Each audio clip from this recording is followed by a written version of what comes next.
What is going on, everybody? Welcome into the DGD Podcast.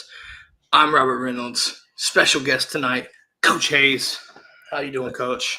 Doing great, Roberts. Glad to be on with you tonight. Looking forward to talking all things. Absolutely. First, can't start the show off without a happy Valentine's Day to everybody, by the way. To all those guys and gals out there, happy Valentine's Day. The show, folks, brought to you by our friends over at Alumni Hall. Guys, birthday gifts, anything like that, you got all the gear you want. Hoodies, drinkware, all of it's licensed. Polos, like the shirt I'm wearing right now, licensed. Get it at Alumni Hall. DGDpodcast.com/Alumni Hall. Use our website. 8% goes to the Classic City Collective. Thanks, Alumni Hall. We got a lot to cover, Coach. Yes, we do. Super Bowl just wrapped up, NFL season. There were a lot of dogs that just got Super Bowl rings. Yes, sir. Now, the question is, how does that translate to success at UGA? Does that NFL success translate to success in recruiting, things like that? So we're going to cover that. Kamari Lassiter made some waves, giving back to the school. We're going to talk about that. And the combine invites are out, and there are some names that might surprise you that did not get an invite. So we're going to talk about that. First things first, Coach. Yes, sir. It's been a while. How have you been, sir? I've been doing good, man. Just trying to transition in the off season because, like I said, the main thing as a coach, I used to, when season was over with, was be able to go attend clinics. I would go to 2 or 3 clinics all over the state, even out of state, to just learn new habits, and to learn new things, new trends, to try to applicate back to what we were doing for the next year. Just something that was ahead of the curve. And being out of the coaching ring now, what I've been doing is having the opportunity to work with a lot of new softwares and a lot of new coaching clinic software that I'm getting in, and being able to evaluate how teams are adjusting, because the passing game has become so heavy out of the spread, out of the gun. Even though teams are still trying to run it, they're trying to figure out ways to defend it without necessarily bringing a run heavy defense type in the box now anymore. They're having to play a lot of people that are hybrids and adjusting to it. So what's really been cool so far is being able to focus on the recruits this season that are coming in, the 2025 group, and who can be some quick contributors. Also some 2026 guys that we're looking at as well that are beginning to commit, and just kids that we've retained that were freshmen last year. They're going to be stepping up into their sophomore or their redshirt freshman year, and seeing how they can contribute to the team, because there's a lot of spots to fill this year. Absolutely. And I want to take that and I want to kind of spin it, right? I think that's very important for what we're talking about tonight. And the NFL success. Have we seen in recruiting, right, with 2025 class, things like that, and looking forward to 2026, the success for Georgia, former Georgia players, right? Nolan Smith obviously comes to mind. Jalen Carter, all the dogs on the Eagles, right? You got all 6 of them. But even outside of the Eagles, and in the Super Bowl, you still got guys like Kamari Lassiter, Tyke Smith playing well. You still got James Cook looking to be one of the better running backs in the AFC. A lot of players, right? Trayvon, all the guys on the all around the NFL. Are you seeing any kind of correlation into success in the NFL translating to benefiting in recruiting? I know NIL is a big deal now, but I still get this feeling that the NFL success and the development there and winning the rings, that's got to help, I would assume. What are your thoughts?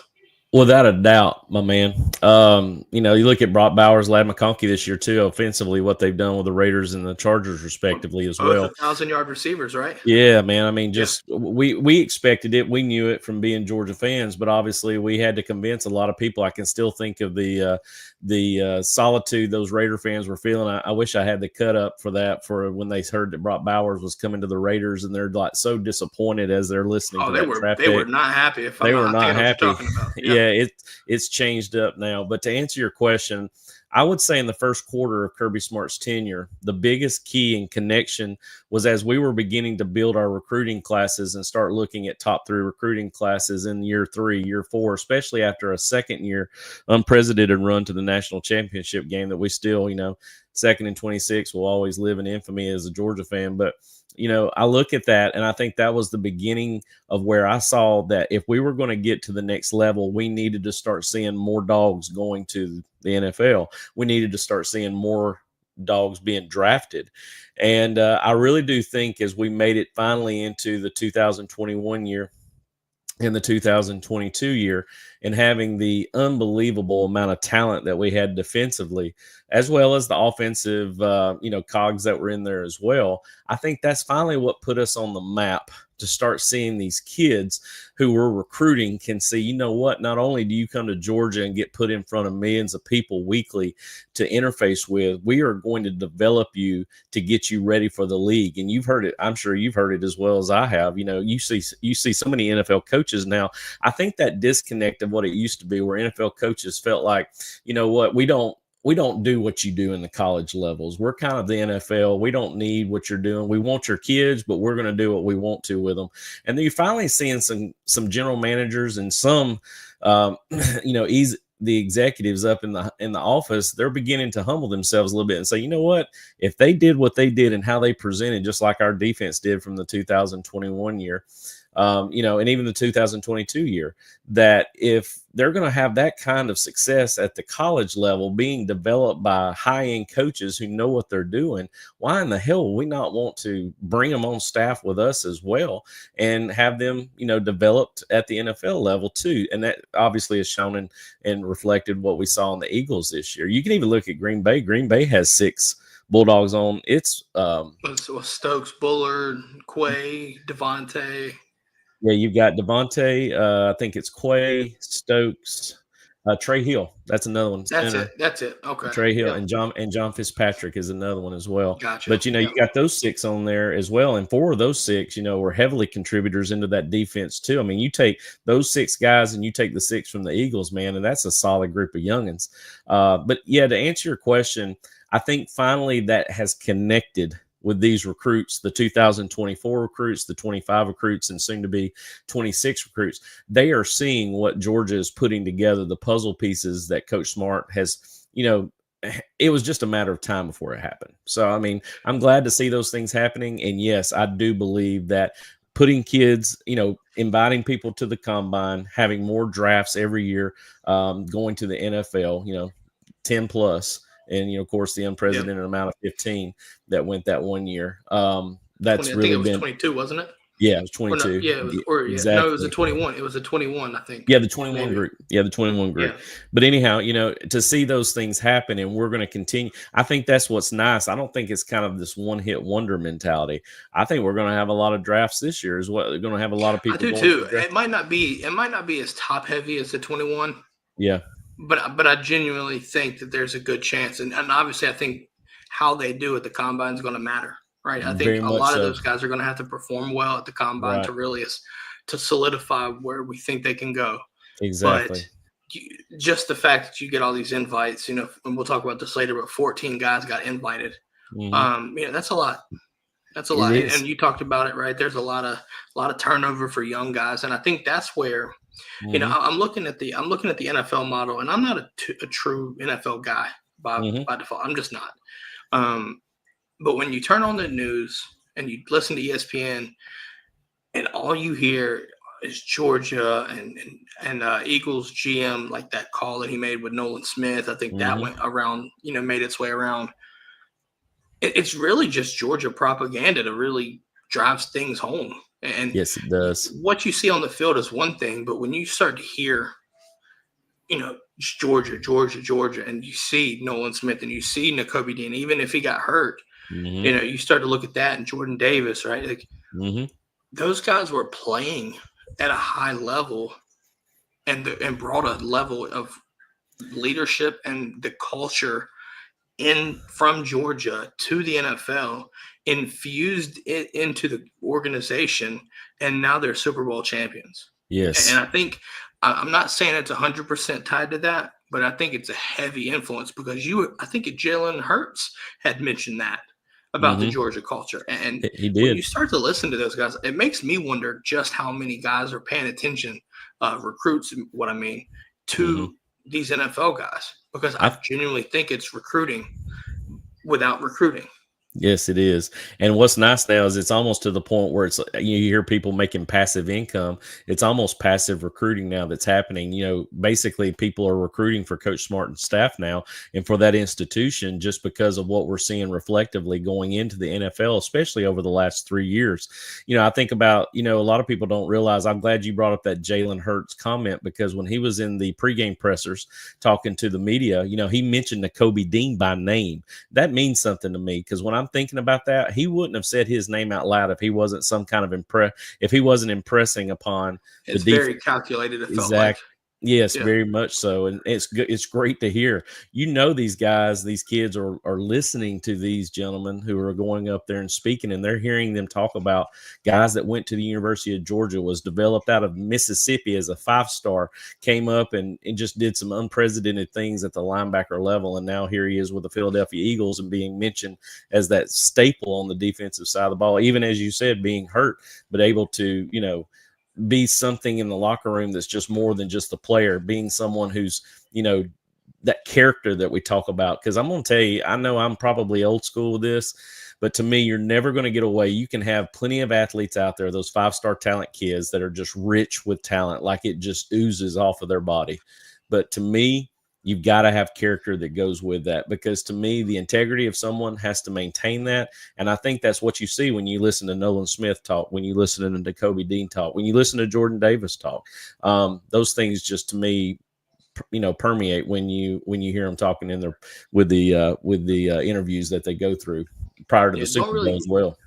Don't really see a lot of talking from Jalen Carter outside of smack talk, but he lets his play do the talk. I think everybody knows by that point. Well, Jalen's just one of those. He's not going to lead by the way he talks. I think he's just, you're right. I think he's going to go out there and just play smash mouth football because that's what he knows.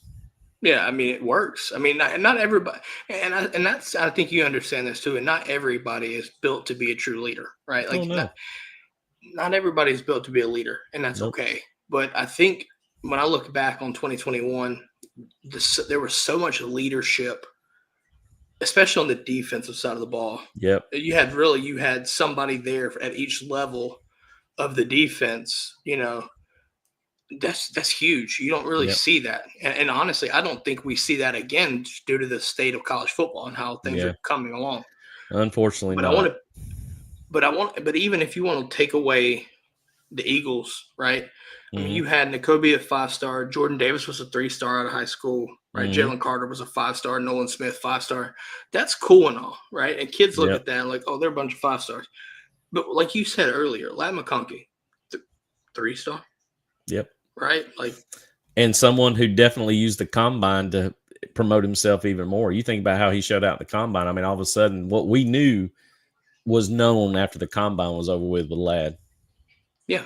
I mean, we had seen things, and it's just like, okay. So when he goes second round, like the combine really helped him get his draft stock up, elevated his draft stock, and it's paying off, right? I think part of it is where he got drafted to, right? I think having a good quarterback there is going to help out, but at the same time, it's not all on that. It's on you too. And you creating separation, things like that. He's doing the same things at Los Angeles that he was doing at Georgia, creating space. Yes. It's a whole different ballgame because he's in the NFL doing it. Exactly. And Harbaugh's not dumb. I mean, he watched him from the Michigan standpoint. Exactly. He's sitting on the other side. He's going, I want this kid. I watched him blow us up too many times. I watched him blow up too many teams too many times. I want this kid on our team. So definitely smart maneuver there, Mr. Harbaugh. Yeah, no doubt. I will say this though. I think when you look at this recent wave, right, of the 2021 guys, 2022 guys, especially along the defensive line, I think this is solidifying Trey Scott as one of the better defensive line coaches Georgia could have possibly ever had. That's just where I'm at with that. Well, it's fickle too, because I remember when we first got Coach Scott, there was a lot of people questioning him, very similar to what we're getting with like Dante Williams right now because of our down DB play this year. Also, Coach Searles with offensive line play this year. Trey got a lot of heat as he was moving through there. But all of a sudden, you start getting some Jimmys and Joes in there, and you see what it kind of was a perfect storm for him. He got the 5 stars in, he got the 3 stars that he developed that became, just the staple on the defensive side of the ball. What happened with Jordan, but a very cool role player in Devontae Wyatt being a solid player there as well. Then Trayvon blew Walker up his last year at Georgia. Exactly, too, they all did. That's what I'm saying. Channing It was like Tindall. Channing Tindall at the linebacker level as well, and even Quay Walker. You got to think about it. To me, the way I look at it, someone being a damn good dog is you leave the place better than you found it. And it's the same thing on the football field. I think a lot of those guys who were very good character kids that were basically great athletes were basically raising the play of those people around them. You saw what happened in the Alabama game when, Nakobe jumped Channel's ass, and then all of a sudden Channel next play makes the literally next play creates a sack, you force a field goal. Yeah, exactly. So, those things kind of happen. And I think Jordan Davis benefited from having great play around him with Devontae Wyatt, with Jalen Carter, and with Trayvon Walker. I mean, think about those guys that were on the line that complemented each other so well. And of course, that all reflects back to what Coach Scott's doing. And I think that's the reason why, you've seen him sort of marinate now and mature in what he's doing. So that's good stuff. Mm-hmm. Even then, though, like now that you've got all these guys getting drafted, right? Before that, it was a while since Georgia really had somebody drafted as a D lineman. Yes. And so to see that drought turn into just an influx of D line guys. Yes. That's a big recruiting pitch, and obviously that's gonna make Trey Scott a more sought after target for coaching. I agree. Positions, things like that too. And he's added to it now. He's got a bunch of dudes there right now as well. I mean, I was about to say you bring in the best D lineman in America in the 25 class. That's Elijah Griffin. Mm-hmm. Obviously Coach Uzo bringing in Isaiah Gibson, number 1 edge. Yep. So the front 7, I think. Looking ahead to 2025, I think it's seeing these guys that come in, and I think they're, to me, like Elijah Griffin could have played NIL route, and that while I'm not going to say that you'd be crazy to say that wasn't a part. I don't think it was everything. I think he loves what Georgia had to offer. Yes, but Georgia was also competitive NIL and all those things. But I think you could take that NFL success and play that in there, because if you're the best player, you know how easy it is to go to Texas, or easier to go to Miami and all these other places where NIL could be a major factor. Yeah. But you don't see NFL guys and scouts taking those guys early. Yeah. And so I think when you look at guys like Isaiah Gibson and Elijah Griffin, you really have to take a look at the NFL track record. And that's why I think it's success. You're seeing in the NFL from Georgia players is transferring over. Now there's certain positions I feel like we should be doing better at, recruiting wise, but we're not. Like when you look back at 2021, the secondary, I feel like we could be doing better there. I mean, obviously I think Ellis Robinson and DeMelo Jones this year are bound to have bigger roles. Without a doubt. But you see Dalen Everett finally coming on strong. Yep. And that was something that I think we were cautiously skeptical about, honestly. I think we were real skeptical about that until last year when he really solidified things, and you needed that, honestly. Without a doubt. I think bottom line is when you look at the totality of what Kirby's trying to do with these recruiting classes and getting them to NFL is he's trying to grow them up quick, because you're talking to 18-year-old kids with parents who are definitely high on the fact of wanting to see their kid be successful and building off that success. But, they have to sit them down and talk to them. It's sort of like when you and your wife get married, you think about it. What it would have been so nice to go into financial counseling and be able to know how I'm going to, acclimate and basically take all these things and itemize them and make sure I'm in the right place at the right time across the board, across the spectrum. I think when it comes down to it, there may be a situation where the NIL money is maybe not dropping the biggest bag over the top, but yet we're saying, listen, if you come to Georgia, we are going to do more than just drop the bag. You're going to get paid for what you do and what you produce on the field, because it comes down to it. These kids have got to start producing almost like they are signed under a contract, which I eventually think that's what it's going to go to. And if they don't produce, they don't get the money. but we're also going to take you through a heavy nutrition system. We're going to teach you how to use your money correctly. We're going to teach you how to invest. We're going to teach you how to be in a good spot when you get the chance to finally either go to the NFL draft as a junior, or whether you decide to wait your senior year and it's time's up and you're being taken to go to the NFL draft.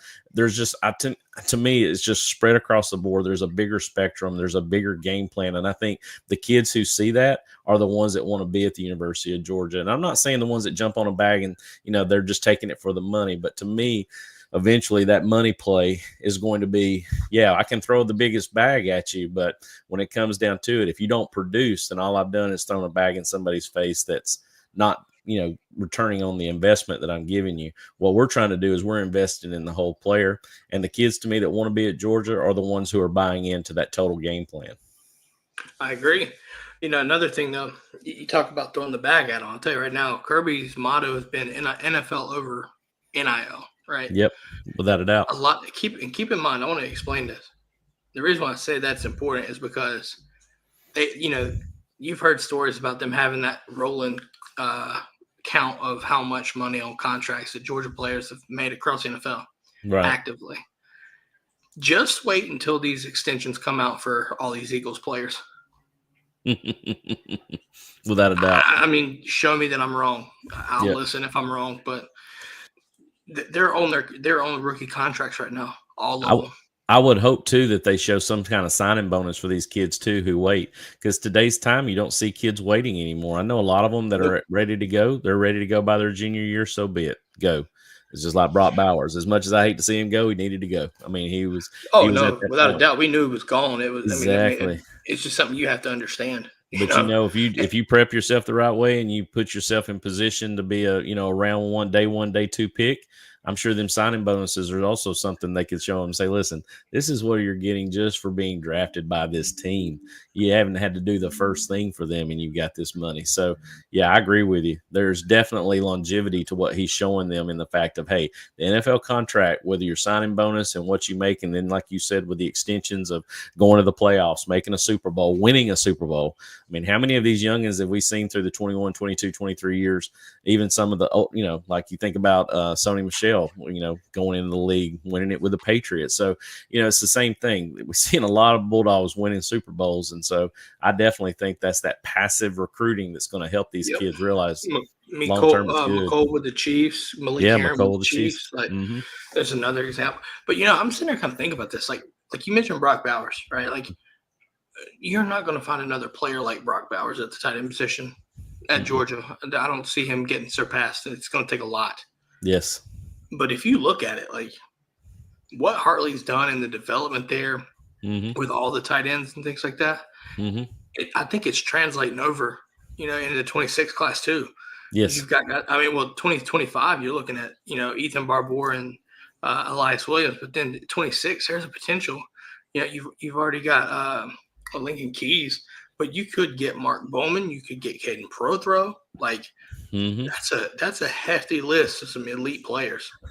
Todd does it by twos, man. I love it. He's got it set up by twos, But you're right. I mean, it's amazing what Coach Hartley's done. I mean, it's the same principle of what we're talking about with Coach Scott. I mean, it just takes time and efforts and being able to evaluate kids the right way and having those guys, because you don't see it as much anymore, for kids to develop and stay in the system and be patient. It's just like a Justin Williams and a Chris Cole who are waiting in the wake of Raylan Wilson and CJ Allen right now. I mean, there's two quality high 5-star linebackers just sitting there ready, chomping at the bits to get some playing time at inside linebacker a little bit. I mean, but that's the thing about it. A lot of these kids, if they don't have the patience, if they're not, they're looking at it from a different perspective. I want that playing time, then they're going to go somewhere else. But I think if they wait it out and realize, hey, CJ and more likely Raylan will be gone next year, and this gives them the opportunity now to step up with some playing time this year, but be the solid starters for next year. We've got to have more of that, the retention of those kids to stay, versus some of these that are jetting out and not providing the necessary depth, because now it's being spread out more, and we're being watered down a little bit because that depth's no longer there. It's going other places to play. Yeah, I think another thing too, though, when you, like, for instance, if you look at that linebacker room, right, you're stacked with players that are really, really good. What do you think is going to happen on an NFL roster? Same thing. I mean, Are you just going to duck and run? exactly. You know what I'm saying? Like, Exactly. I understand the logic of play. You have to play to get to the league. I get that. But at the same time, we've saw backups wait their turn a lot of positions. Exactly. Jalen Carter, he did it. I mean, Jalen Carter in 2021, he was the best defensive lineman, and he didn't even start. Nope. He was catching fullback flood routes out of the backfield in the goal line inside the 5. I remember him doing that, and he was a spot play guy, but he did not start. Well, then, I mean, you had to be fair, and you had Trayvon as a freshman, Trayvon Walker running down a linebacker or running back off a wheel route. Exactly. 300 pounds kickoff run on. You know what I'm saying? He was a man among boys right there. Well, I mean, he's first overall pick too. So yes, exactly. Yeah, no, it's just I don't know. And kind of another one, and kind of a good transition point. Like, look at Kamari Lassiter. Yep. Kamari Lassiter comes into Houston and just immediately shuts shit down. Yep. Immediately. Him and Stingley, one of the better duos in NFL, maybe. Yep. And you think as a corners duo. Don't you think though he did very similar to what Ladd did offensively? Didn't he show out at the combine too? I think that's what helped his draft stock. You think about that? Mm-hmm. But I think with all these guys that we've talked about, right? The 2021, 2022 teams are really setting the bar moving forward in the NFL eyes, right? Mm-hmm. Right. That means they're gonna have more eyes on Georgia, because a lot, and I think you get this too. Like, when you look at NFL owners, if they see a successful model, they're gonna copy that shit. Yep. They're going to do it. Why do you think there's a little bit of a lag, but they copy, successful college offenses and defenses. Think about that. Yep. So if the method for winning was drafting Georgia players, and like I said, we heard all this talk, you can't sit here and tell me that NFL owners are paying attention and GMs are paying attention to that, because they watch that defense. Listen, in the Super Bowl itself, Jordan Davis gets a sack. But keep in mind, throughout the playoffs, Nolan Smith set a record for in playoffs in sacks. Yep. Throughout the playoffs. Yep. It was amazing the compliments that they had with one another being out there. Yeah. So it's just like you're seeing that right there. Now, defensively, I want to see that transfer to offense, right? Yes. I do. But I think you look at guys like James Cook, that might be a situation, kind of things that might transfer over, right? This NFL draft process, right? Right. Let's do this. So, talked about Kamari Lassiter. We'll quickly talk about what he did. He made some news, he made a gift to the UGAA. I want to say it was $4,000. Which, listen, it doesn't sound like much considering he's an NFL player. So please don't take that the wrong way. I think part of it was a marketing thing because it was a number 4. But the fact that he gives back just shows you what it's about. And, and I think you see a lot of this too. Like he gave money back, right? And like I said, it doesn't sound like much, but anything is better than nothing. Yes. He didn't have to do that. Nope. Didn't have to at all. But he did. It goes to show how the University of Georgia and the institution was impressionable upon Kamari Lassiter. You're talking about someone who came from, if I'm not mistaken, Kamari was not a defensive back coming in, correct? Was he not a running back converted to DB? I may be wrong. It may have been. Out of where it was at, but here he is. He pays his dues. He comes in, he works his tail off, converts over from one side to the other. I'm almost positive he might be one of those that got converted from the offensive side of the ball. It. I might be wrong, but it sounds familiar. But anyhow, works his way up in the ranks, starts showing out on the defensive side of the ball, starts getting noticed, all of a sudden starts to get some playing time, and then he goes in and he performs, bang, bang, goes to the NFL Combine. He shows out there, raises his draft stock. Now he gets, basically taken for a steal with the Texans, and goes, like you said, goes out there and just shuts people out. Him and Stingley playing the daggum corners out there and just stapling people. So, that's so nice to see that he comes back, because to me that shows you the character of the kid and how much they believe in him. I remember Kirby talking in the post-game conference after them demolishing Florida State and talking about Kamari coming back to want to play in the bowl game when he didn't have to. In fact, Coach Smart advocated for him to go ahead and start getting ready for the draft, and he said, "No, Coach, I want to play." That just goes to show his character and what he is, and to me is a massive just a positive vibe that you want to see for the University of Georgia and for the program itself. Another recruiting ploy that helps that platform as well too. Yeah, I mean, I think it's nice to see these guys come back and give back to the school, right? Like I said, they don't have to. Right? There's lots of players that don't really do that. Like they'll come back, but they don't have to give financially, and I think that's something that shouldn't go, regardless of the amount, should not go unnoticed. You know what I'm saying? Yes. So I think that's just another part of that group and what Kirby's built from a culture, man. Like it's more. I feel like sometimes the way it's been shown to me is that it's more than just a team. Like they're legitimately building that brotherhood type bond, if that makes sense. It's a fraternity, man. It's a family. And to me, when you're a coach, you want that in the house. And that's something I've heard him mention more than once about when you've got team members and your senior captains or just captains in general that are having to lead, you're a great football program. If coaches have to lead, you can be a good football program. But when your players lead, you're a great program. When you see that kind of brotherhood and you have more people connected in that way, you play better together because you believe in the guy you're lined up shoulder to shoulder with. So, those things to me have sort of been inbred with what Coach Smart's brought in, and that's why we love him. But, the thing is his ties are the fact of him being an alumnus of the school. He bleeds red and black. I mean, for him to be back there, he is the perfect ideal fit for what Georgia needed and what they continue to need, as long as he don't get burnt out from the transitional changes that we're seeing in the new economy and the new paradigm that is college football now.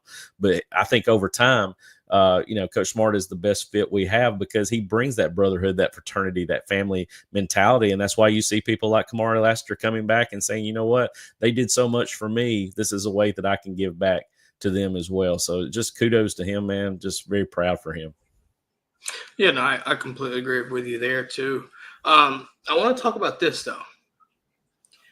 We've talked about these NFL dogs, and now the next wave is approaching. Mm-hmm. And so obviously the first thing happens is combine invites. And so Georgia gets 14 combine invites, and I'm going to read them off to you. And I want to get your thoughts on it. But you got Trevor Etienne, Dominic Lovett, Arian Smith, Dylan Fairchild, Tate Ratledge, Xavier Truss, Jared Wilson, Warren Brinson, TID, Nazir Stackhouse, Michael Williams, Smile Munden, Jalen Walker, Malachi Starks. Now, that's not what made the news, if you will. Nope.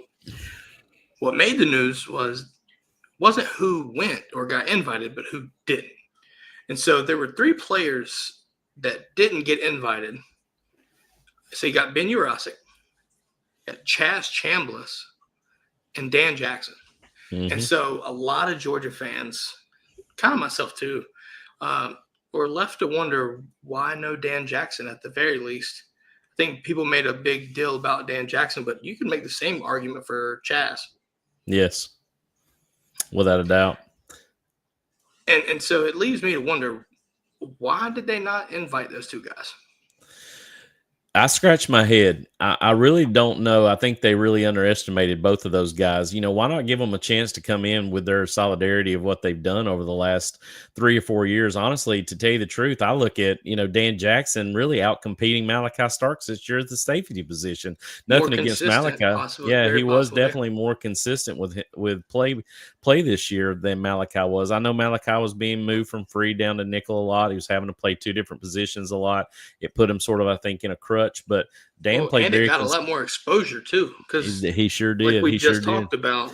Exactly. Tyke, Kamari, Javon, right? The whole secondary outside of Dalen Everett went to the NFL. Exactly, without a doubt. He got a lot more exposure too. and that complementary football that we talked about was nice when you've got those kind of experience in the secondary along with a All-American safety that's working his way up the ranks. But when you're back there by yourself as the All-American and you're having to bring in people around you and there's growth to be done, then that's where you see those problems, those growing pains we saw this year. But, I'm really, even after the Reese's Senior Bowl too, I thought that Dan Jackson would be an automatic bid. I did too. He did have a really good, if I'm not mistaken, he had a really good Senior Bowl week of practices and everything too. He sure did. I mean, voted on by his peers as one of the best safeties, or if the best safety at the camp. I mean, so I sit there and think about those things and wonder, are they just really trying to down on us a little bit with that? It seems like there's always something that's sort of a slap in the face to the program in that regard. I don't understand why they're trying to make a storyline somewhere else. But to me, I think Dan Jackson will be drafted. I've said that since day one. I really do think that there'll be somebody that picks him up. Him not being able to go to the combine and show out a little bit, it's the same principle with Chaz. I think Chaz is probably, his stats and what he's going to produce at the combine would probably not be jaw-dropping by any chances, but give the guy a chance for someone who stayed with the program, done his best as he could do, and, for him not to be able to go show out his talents and be able to, maybe pop some eyes somewhere. But, I guess it just comes down to it. They just felt that he wasn't adequate enough to go. I don't know why, but it doesn't make sense to me why we didn't at least have the 15th player go, and that is Dan Jackson. I think he was well deserved of that to go. You've got a situation where you've got multiple-year starter, tied for sacks on the team with Jalen Walker at 6.5, and he's not there. Yeah. To be fair, you have Georgia's Pro Day, and they'll have private workouts. Bet money that you're going to see 32 teams at the draft or at the Pro Day, right? I would assume you're going to see all 32 teams represented to some degree. Yes. But private workouts, I would expect both of them to get private workouts too.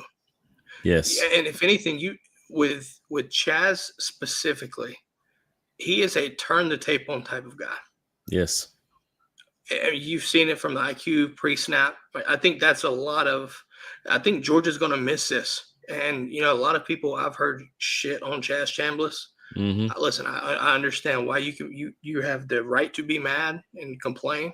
But one of the things people are going to miss is pre-snap identifications.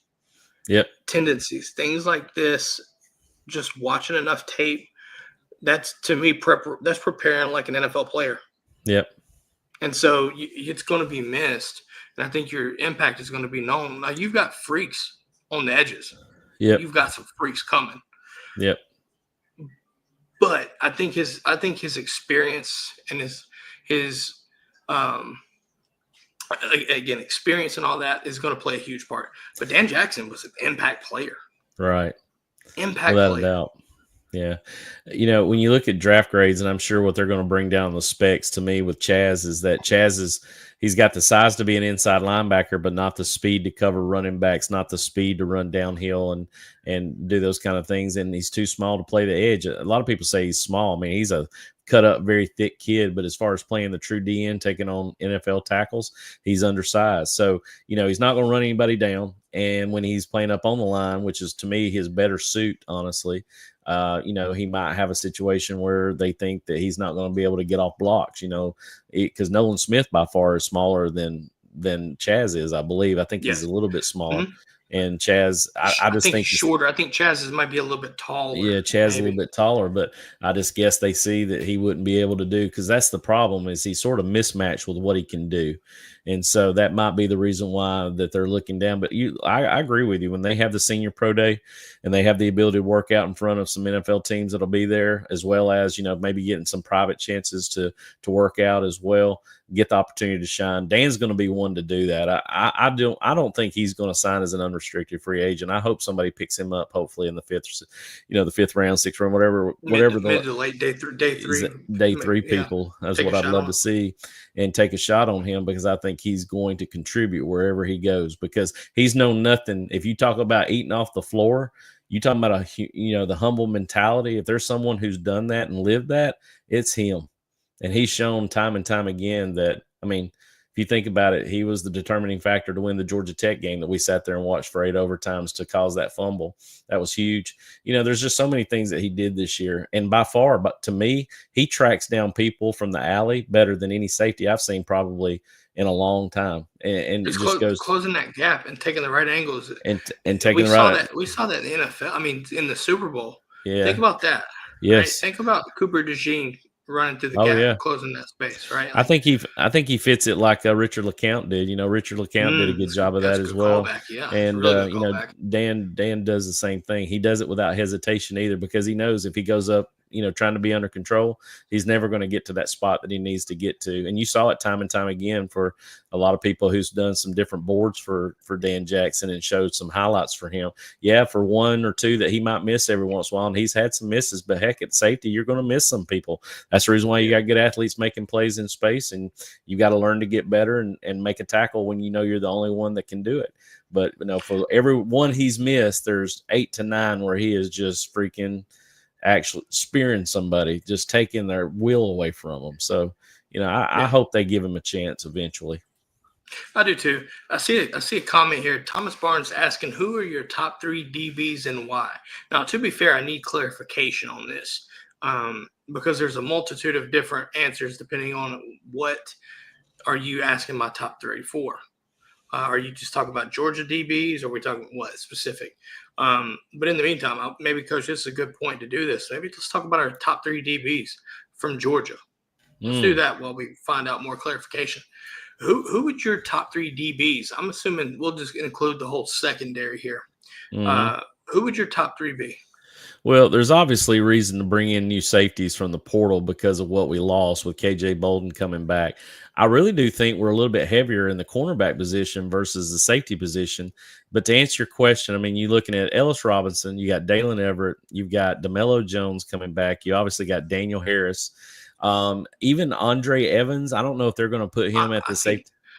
I would love to see him get some run, Coach. I really would. Yeah, exactly. So, I mean, there's a lot of that going on. So, I mean, you sit there and think to yourself, okay, if Dalen Everett staples a corner position, which is where he's had success and grown and obviously coming back for his final year, I've almost thought to myself, it's all about where the nickel plays into this as well, because Dalen Everett has shown that he can tackle very well too. And I've talked about Dalen Everett being a role player that could possibly move to another position. But then again, I don't know if you take a veteran corner and try to move him inside to a safety or nickel to basically now expose 2 corners that don't have a ton of reps except for, Daniel Harris. It's amazing to me to see that, with listening to Dante Williams talk, that he's speaking very highly on DeMello right now, and obviously Ellis too. And, he should be. They're both highly touted recruits. It's going to be a matter of I think their battle is going to be very similar to what we're going to see at the quarterback position between Pug and Gunner.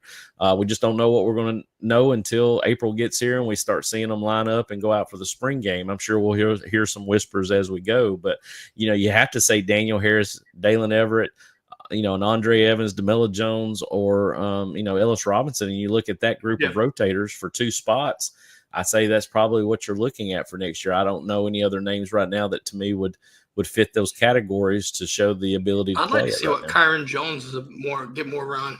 Yeah, Kyron Jones wouldn't be a bad fit either. I didn't think about him as well. But, the problem is that you're always trying to figure out who's that nickel going to be, because the nickel plays such a hybrid position now, because you got to be down in the box to play the run, but you've also got to play that number 2 receiver in the slot and combo with the safety behind you and the corner outside of you to, play different coverages, zone and man. And, you got to me, the hardest position on the field to play is the nickel. It's star. Yeah, that's star position. The star position. I'll tell you this, though. I think so. You've got Joe Nolaguero, and people's been hesitant about him, but I think if you really pay attention to his later end of this season, when he was fully healthy, the star position really shored up. Yep. And I think it's due to him being healthy. I agree. Part of me wonders what this is going to look like, and I want to explain it. So you bring in Adrian Maddox, from UAB, and he's a bigger guy. Can strike, ball hawk, but ability to thump too, right? And so I'm looking at this right here, and he's got some experience. He's got playing experience too. Part of me wonders if we see Adrian Maddox move into the star position to Mm-hmm. then slide Jonell back to a safety with KJ. Ooh. That Because wouldn't be honestly, bad. I mean, it's not to me, it's not that Aguero has been playing bad. I just think that he fits better as a true safety. Mm-hmm. And that's something that we've prided ourselves on is elite safety play across the board. And obviously you want the DBs to be fine too. But at the same time, if you put in Adrian Maddox at star and you put in, safety, you go back to Aguero, KJ, if something happens, I do see a situation where Dalen could possibly go there. I don't think he does, though. No, I don't feel either. like they're going to keep him as an experienced corner. Yeah. And that's what you need. But there's part of me that also is concerned. If you do that and say if Daniel Harris is a starter, I think you're going to have to rotate in Ellis and DeMello a lot. Yes. But is that enough to keep Ellis here? Yes. That's the problem with Dalen staying at that corner. That's the reason why I guess I'm trying to think in that regard, because exactly what you brought up there in that sentence is that we're looking at trying to keep Ellis Robinson happy. That's all. And I hate to say it that way because I think we look at it from a fan standpoint. He's really, really good. Yes, he is. But yet, obviously, he's not good enough yet to where they feel like he can get into the pecking order. But, who knows? Consistently, I challenged in a pod that I did with John a couple of weeks ago. I challenged Ellis Robinson out loud to say, you know what, if you really want to have the opportunity to be that guy that's going to take that corner position away from a Daniel Harris and supersede a DeMello Jones, who seems to be growing on the radar too, then by God, get out there during the offseason right now. Let's prove it. You've got to prove it from now until April that you're going to be that guy. And it comes down to it. He's either going to be it, or he's going to be a rotator enough to where he feels good with that, or we may see the thing that we don't want to see, which is he doesn't get the playing time he thinks he's supposed to get. He doesn't want to stay and develop for another year. He wants to play, and we possibly see him go to the transfer portal. But I'd hate to see that, and honestly don't think it will happen. But you have to kind of anticipate those kinds of things, because I don't know the kid's character. I don't know what he's about internally, what's going on inside between the ears. So it just really depends on whether or not he's willing to go out there and compete and take a position away, or whether he's, day one could be the first person to go in with the first tweak of an ankle. So, we'll just see what happens. But those guys that we mentioned, I really feel like will be good fits. But unfortunately, you only have two positions you're filling with 5 to 6 guys that will be competing for those spots. Is there a situation, because like, for instance, along the defensive line, just based off of bodies, I don't see us playing hardly any mid fronts. Do we see, because of, if we feel like we have a plethora of DBs that could play, do we see more dime packages? Just I'm kind of revert that to somewhat more of a base and run like a dime with 4-man front. I doubt very seriously. What are your thoughts on that? I mean, I don't think we'll ever. Yeah, I don't think we'll ever go to a rabbit dime where we'll have just 2 bigs with, 2 outside rushers and playing, basically 6 DBs. I think that's really situational for what you'll get, because honestly, you got to think about it. A lot of these teams want to get you out there thinking, okay, if you're going to be in nickel, they still want to get 12 personnel. We're going to run the ball. And, you got to have those nickels and those guys coming downhill. I don't really think that'll change to where you're trying to appease another defensive back by having more on the field at times, because that's completely situational. But, I do think that Coach Williams probably has a good problem. But unfortunately, I've been in his situation where you have a lot of talent and you've got to play the kid that's going to be cerebral as well as athletically gifted to play the position, and who gives you the most consistency. Because what we don't see and what's questioned, everybody wants to, basically question. He's a 5-star athlete. He's All-American this, All-American that. But yeah, you're not watching him practice 4 to 5 days a week, every week. You're not seeing him in the weight room. You're not seeing him. Is he developing in the, when we're going over film, when we're film watching as a group, as our individual groups? There's a lot of things that go into the integrity of a complete ball player, and maybe he's not meeting those demands.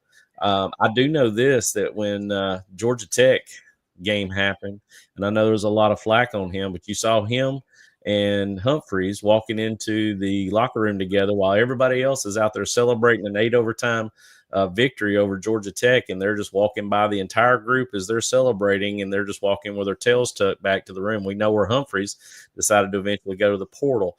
I don't know about his character. Not sure where that's at. Not sure what he's looking to do. But, it comes down to it. If he does go to the transfer portal, I have to trust Coach Smart's staff that he went to the portal because we couldn't depend on him to play. And that's unfortunate because we know, obviously, his potential as an athlete. But I've seen through the roof. Yeah, I've seen exactly. And I've seen a lot. But you know what's funny, though, Robert? I've seen a ton of good athletes in my lifetime, unfortunately. And I'm not classifying Ellis in this situation, but I've seen a lot of good kids in my lifetime that were great athletes, but they were a turd. And their attitude affected in how they played. And unfortunately, that attitude affected the people around and how they played. And that can cause some rift. And if it does, then a lot of times it's hard to put that kid in. So there's going to a lot of be soul searching going on. Maybe, like I said, I don't want to even anticipate that that's what's going on with Ellis, but he's got a lot of growing up to do this offseason going into his sophomore season and, determining what he wants to do. And it comes down to it. He's got to put forth the effort this offseason from now until April and even into the summer to take one of those positions. If you want it bad enough, you're going to work your butt off to get it. Yeah, I think that's one of many battles to be watching. I think this time this year, this spring, it's going to be huge because there's so many open spots that are going to see competitions. Mm-hmm. So that obviously Ellis' situation, what we just talked about here, is just going to be one of many. Yes. So it's going to be extremely eventful this spring, and even after the spring, into the summer. I agree. How active is Georgia going to be in the spring portal window? Yeah. Like, I think you could look to get an edge because you need the bodies, but that's just me. There's a lot of questions there.